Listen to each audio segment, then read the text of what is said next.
Delta Airlines will begin flying to its third Australian city, Melbourne, in December 2025, during the peak summer down under and in time for Christmas and the New Year. It'll be the SkyTeam's second new destination this year, joining Catania in Sicily, Italy. The start of Melbourne flights will come a year after Delta began flying to another Australian city, Brisbane. Delta will serve Melbourne from Los Angeles and will join Qantas and United, becoming the city pair's third operator since Virgin Australia pulled out in 2020. The upcoming Los Angeles-Melbourne service ranks third on the airline's list of longest routes. So what are the other 9? Let's have a look for today's video. Our list is ranked by distance between the two airports. Again, and as always, we have to emphasize that distances are based on the Great Circle. Given the similarity of some entries, the order will be different for real-world operations. What is considered the longest route also varies by maximum block time, although the top 2 remain the same by both distance and time. But going from the 10th longest to the longest, number 10 spot goes to Los Angeles to Auckland. This route has a distance of 5,651 nautical miles or 10,466 kilometers. Its maximum block time is 13 hours and 30 minutes. The service operates daily in the northern winter, but only 3 times weekly in the northern summer, and uses Delta's standard 306-seat A350-900. 9th spot is Detroit to Seoul Incheon with a distance of 5,767 nautical miles or 10,680 kilometers. The maximum block time here is 15 hours 25 minutes, and it's served daily year-round, nearly always with the 275-seat A350-900.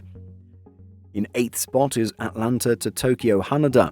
Its maximum block time is 14 hours and 40 minutes and covers a Great Circle distance of 5,981 nautical miles or 11,077 kilometers. The route operates daily year-round with either the 275 or 306-seat A350-900.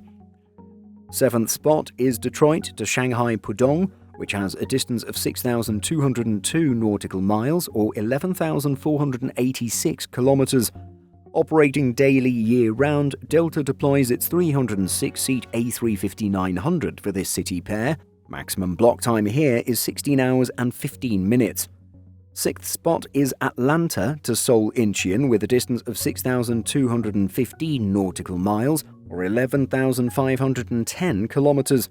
With a max block time of 16 hours and 5 minutes, the route sees double daily service year-round with Delta's 275-seat A350-900s. 5th spot is the aforementioned Los Angeles-Brisbane. With a max block time of 14 hours 55 minutes, the route has a distance of 6,223 nautical miles or 11,525 kilometers. Again, it's a relatively new service, as flights started in December 2024. The service operates just 3 times weekly and only during the northern winter season.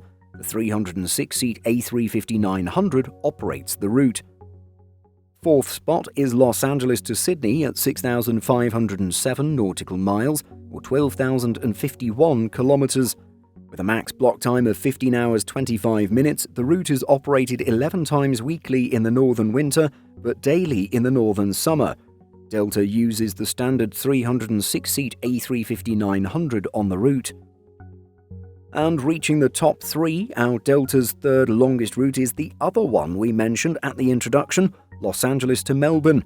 Admittedly, it won't launch for a few months at the time of making this video, but hopefully all will go as planned for the carrier. This route covers 6,883 nautical miles or 12,747 kilometers and has a max block time of 15 hours and 50 minutes. It begins December 3rd, 2025, operates 3 times per week, and uses the 275-seat A350-900. Delta's second longest route is Atlanta to Cape Town with a distance of 7,065 nautical miles or 13,084 kilometers. It has a max block time of 16 hours 35 minutes and operates 3 times weekly year-round using the 275-seat A350-900. And finally, Delta's longest route is Atlanta to Johannesburg with a distance of 7,333 nautical miles or 13,581 kilometers. With a max block time of 17 hours, the route is operated daily year-round with the 275-seat A350-900. Unsurprisingly, all 10 entries deploy the A350-900, whether the 283-ton MTOW version or Delta's original standard 306-seat layout. Due to the stage lengths, the heavier and less premium 339-seat X-LATAM configuration is not used for these long flights. The 275-seat layout has 40 Delta One suites, 40 seats in Premium Select, 36 in Comfort Plus, and just 159 seats in the main cabin. According to CH Aviation, Delta now has 7 aircraft with this particular seating configuration.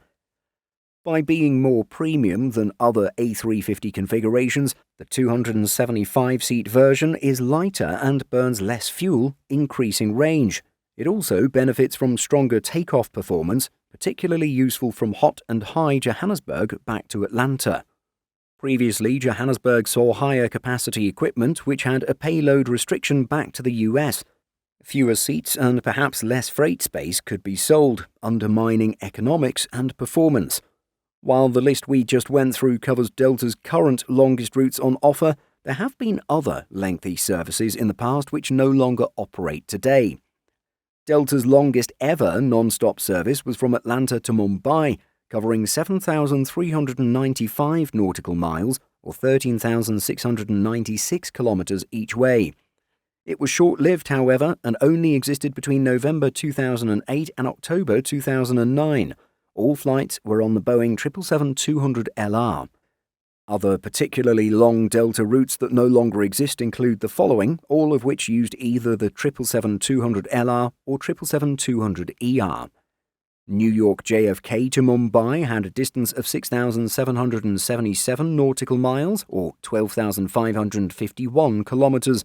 It ran from November 2006 to October 2008, and again December 2019 to March 2020. Atlanta to Dubai covered a distance of 6,603 nautical miles or 12,229 kilometers. It ran from May 2007 to February 2016. And going even further back, there was Atlanta to Kuwait with a distance of 6,177 nautical miles or 11,440 kilometers.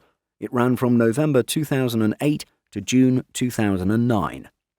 Now, looking ahead, Delta's A350-1000s are due to start arriving in 2026, and they will become the SkyTeam members' highest capacity equipment. According to Delta's November 2024 Investor Relations presentation, 50% plus of seats will be premium, a figure that is quite impressive.